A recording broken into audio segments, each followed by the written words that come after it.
In the very same year that the founding fathers of this nation penned the Declaration of Independence, a document that outlines the principles of equality, freedom, and prosperity in our nation, another document was released. It took 10 years to write, and it was more than 1,000 pages. Most people have never heard of it, but it was something that the founding fathers in particular debated, and it completely revolutionized the way nations and people thought about economic prosperity. It was called The Wealth of Nations. It was written by a Scottish philosopher by the name of Adam Smith. You know, he talked about a lot of things in this book. He talked about trade. He talked about free markets. He talked about interstate commerce. But he said something that absolutely blew me away. He said, no society can flourish and prosper when the vast majority of its citizens are either poor or miserable. Whew, that was a bombshell. And so I thought on this 250th anniversary to celebrate the greatest country in the world, we might ask America a question. How are we doing? I'm Dion Woods, and this is Wealth Channels.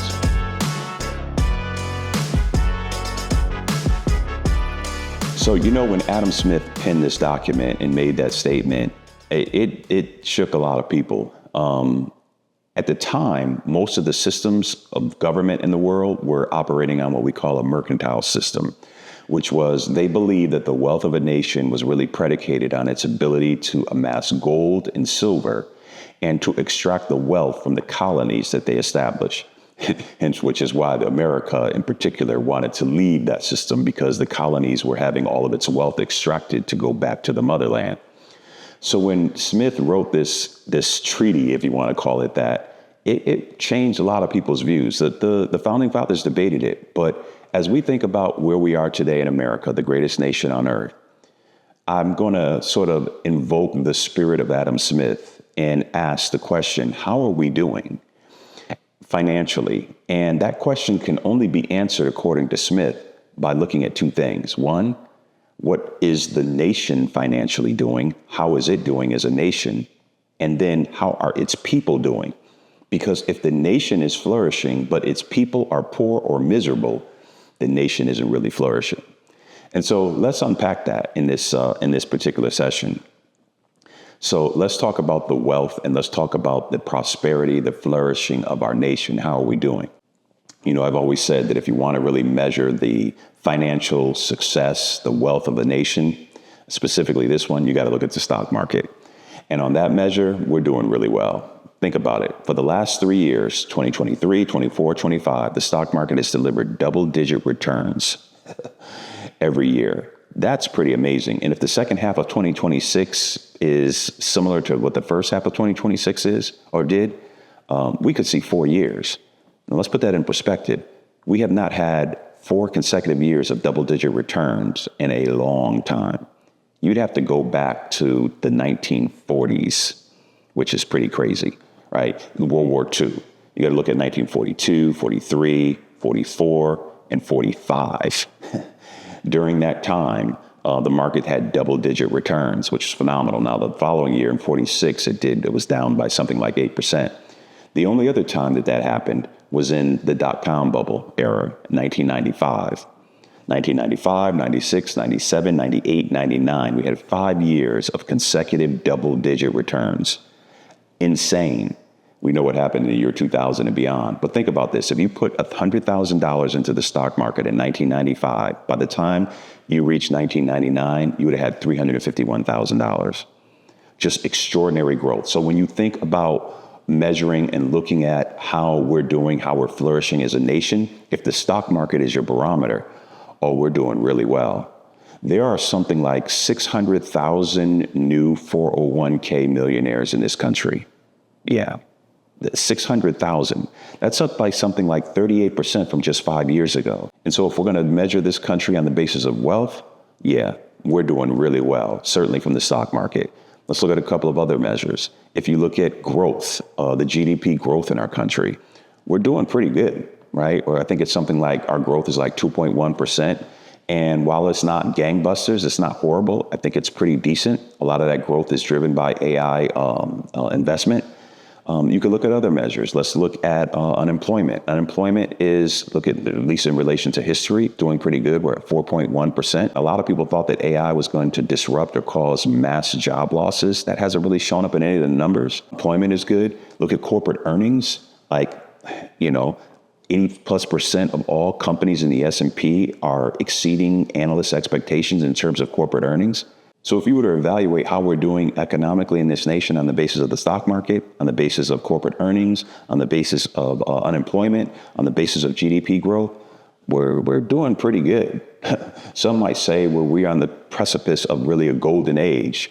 And from an economic standpoint, that's true. But that's because we're using wealth as a measure of success. And I've always said this, that if you want to know how a country is doing from a wealth perspective, you look at the stock market. But if you want to know how it's doing from a financial health perspective, you got to look at the bond market. Most people understand stocks, but very few people understand bonds. We understand stocks because that drives our 401ks, right? We're looking at hey, that's a measure of our wealth. But we don't really understand the bond market. But the bond market dictates our financial health. The bond market influences your mortgages. It influences your student loans. It influences the bank loans that you get for business. It influences your credit card rates. It influences the payments that pensioners get by the liabilities that it's priced to.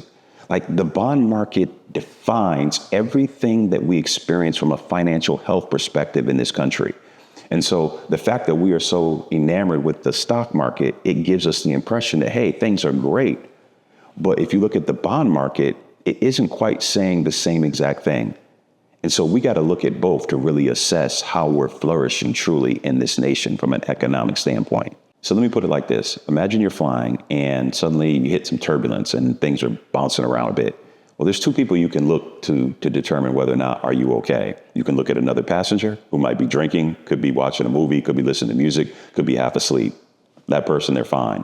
Or you can look at the stewardess who knows the routes, who's been in the air long enough to know the difference between a turbulence and something that's really happening. You can certainly listen to the captain. But the thing is that you can't measure how well you're doing by looking at another passenger. You got to check out what the stewardess is doing.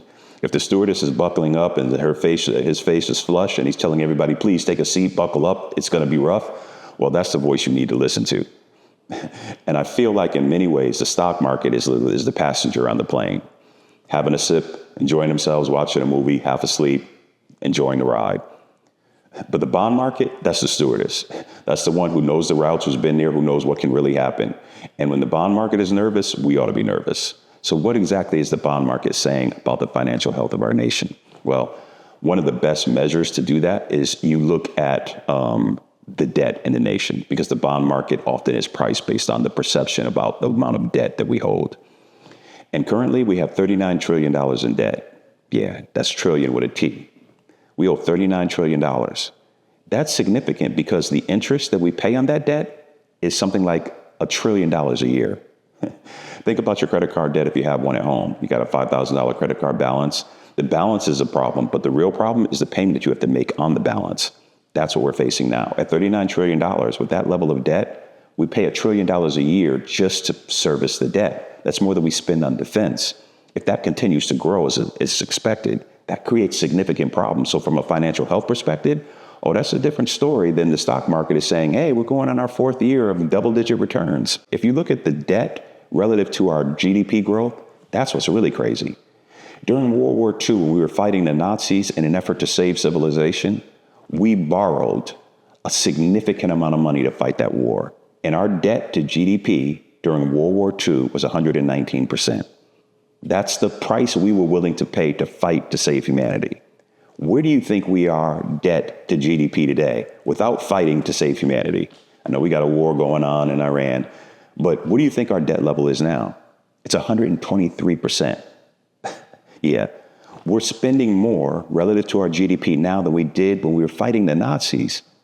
So it's crazy. So we have all of this debt and we're like, who do we owe? Well, here's the thing that will shock you. 75% of the debt that we owe to ourselves. The American citizens are the biggest investors in America. So when we say we owe $39 trillion as a government, 75% of it we owe to the citizens of America. The fact that we owe 25% or 25% of that debt is owed to, Japan, China, and other countries, but the bulk of it is ourselves. And it doesn't make it any less important that we owe it to ourselves. Does that mean we don't have to pay it? Well, if you want to retire and you got half of your money sitting in T-bills or sitting in treasury bonds, you're like, no, I need the money. And so the real question is, what metric or measure can we use to assess whether or not we are running into a problem with that amount of debt and our ability to pay it? Well, one of the most common ways is to look at what they call the 10-year treasury bill. That is the debt instrument the government borrows from people, promises to pay them back in 10 years with interest. The interest that they pay is called the yield on that. And that yield determines almost everything, specifically for the 10-year treasury. So when we say mortgage rates are high, it's priced based on the 10-year treasury. It's tied to it. When we talk about car loans, 10-year treasury is influential. When we talk about student loans, 10-year treasury is influential. When you talk about anything related to the economy and growth, the 10-year treasury is the benchmark that we use. And whenever that yield on that treasury bill gets closer to 5s, that's when it becomes a little bit problematic. That's when you become a little bit nervous because now things become pricier. The mortgage becomes pricier. The car becomes pricier. The business loan becomes pricier because the loan is now based and tied to that 10-year treasury. So when the treasury is sitting at around 2%, well, things are cheap, which is why 40% of people who bought homes during COVID or right after COVID got a really cheap rate because mortgage rates were low because the 10-year treasury was really low. Today, mortgage rates are sitting at 6 because the 10-year treasury is getting close to 5. And whenever it gets close to 5, it will be akin to being on a plane, looking at a passenger who might be asleep or drinking and looking at the stewardess, and the stewardess is flushed. Her face is a little flushed. She's nervous. She's buckling up her seatbelt and telling everybody, hey, everybody take a seat, please. Don't go to the restroom. We're in a little bit of a turbulent time. It doesn't mean that air masks are falling from the ceiling and we're in free fall. I don't want to get it twisted. We are not in a free fall. But if you think about like how you think about medicine, if you go to the doctor and the doctor tells you, hey, you don't have hypertension, but you have pre-hypertension. You don't have diabetes, but you have pre-diabetes. Well, we don't have concern, but we have pre-concern. Because when that 10-year treasury starts to get close to 5%, things get pricier.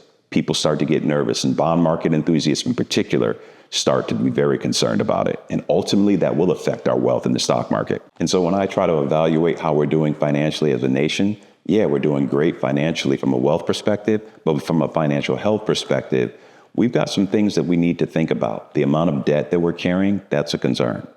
But what about the people? Again, Adam Smith said, a nation can flourish, but if the people are poor and miserable, it's not good.